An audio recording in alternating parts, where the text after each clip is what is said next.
वर्षाची आजी 10 दिवस झाले गेली आपल्यातून, त्या आईने आपल्या मुलांसाठी हालापेष्टा सहन केल्यातच। आज मुलं जे जे काही मोठ्या मोठ्या हुद्द्यावरती आहेत, प्रगतशील शेतकरी आहेत, जर आईच्या पोटी जन्म झाला नसता, आईने त्यांचे जर पालन पोषण केलं नसतं, तर ते आज इथपर्यंत पोहोचले नसते। आज तिला वृद्धापकाळाने जावं लागलं। आपला विषय येतो आज, आपल्या शरीराला व्याधी आहे, आपल्या शरीराला वृद्धापकाळ आहे। मला सांगा, आज 5व्या दिवशी जन्माला आलेलं बालक आहे, कितव्या दिवशी?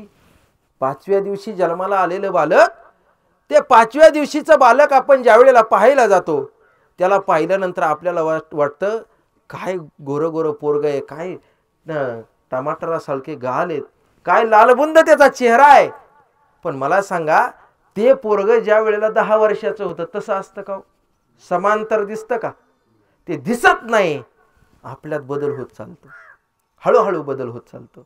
जे पोरग 10व्या वर्षी आपण पाहिलं होतं, गुटगुटीत होतं, चांगलं होतं, तेच पोरग 20व्या वर्षी जसेच्या तसं आपल्याला पाहायला भेटत नाही। 20व्या वर्षी एखादा तरणा भांड पोरगा आपण पाहिला, लग्नामध्ये पाहिला, त्याचं लग्न चालू आहे, आणि लग्नानंतर 50 वर्षानंतर आपण त्याला पाहिलं, तो जसा लग्नात दिसत होता तसा तो दिसत नाही। अहो, आपल्या शरीरात बदल होतो, ऐकताय ना? बदल होतो। माझा आवाज येतोय ना तुम्हाला? आपल्या शरीरात वेळोवेळी बदल होतो। अहो, किती बदल आहे? एवढा बदल। अहो, ज्या व्यक्तीला पाहून एक वेळेला नटी सुद्धा म्हणायचे काय सुंदर माणूस आहे, आणि त्याच व्यक्तीकडे पाहून आपलीच सून आपल्याला म्हणते, ए बाळा रडू नको, तिकडे कोपऱ्यात बोकाडी बसली, आपलीच सून म्हणणार ना? अहो, ही वास्तविकता सांगतोय मी तुम्हाला। वृद्धापकाळ येणार आहे, व्याधी येणार आहेत। आज आपल्याला सगळ्यात जास्त व्याधी कोणती असेल तर आपल्याला डायबिटीज आहे, आपल्याला ब्लड प्रेशर आहे, काय काय आहे आपल्या शरीरात रोगच आहे। शरीर रोगाचे भांडार, शरीर दुर्गंधीची धार।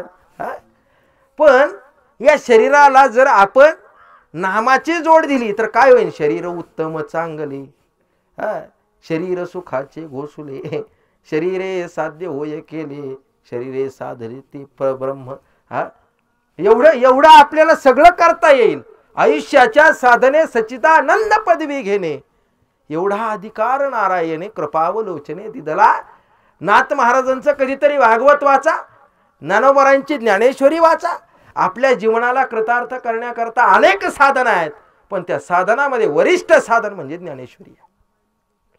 किती दिवस? अहो, आपण जगणार आहे 4 दिवसाचे, सोबती 7 दिवसाचे। 7 दिवसाची परीक्षिती आहेत। 7 दिवस सोडून दुसरा दिवस नाही, 12 महिने सोडून दुसरा महिना नाही, आहे का?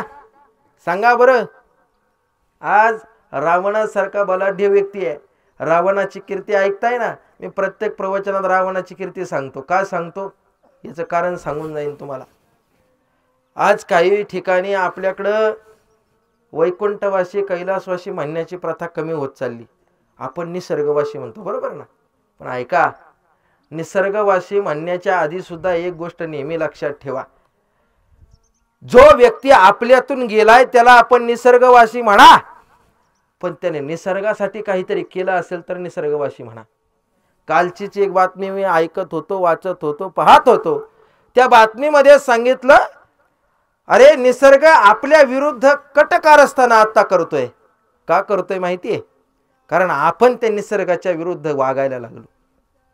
अहो, निसर्गाने दाखवून दिलं, आज एवढं जे तापमान वाढलं याचं कारणच आहे, आपण कधी झाडं लावली नाही, झाडांना पाणी घातलं नाही, आपल्याला कधी निसर्गाविषयी प्रेम वाटलं नाही, आणि आपण सहज म्हणतो आज जे निसर्गवासी झालेत ते निसर्ग त्यांना जागा देऊ।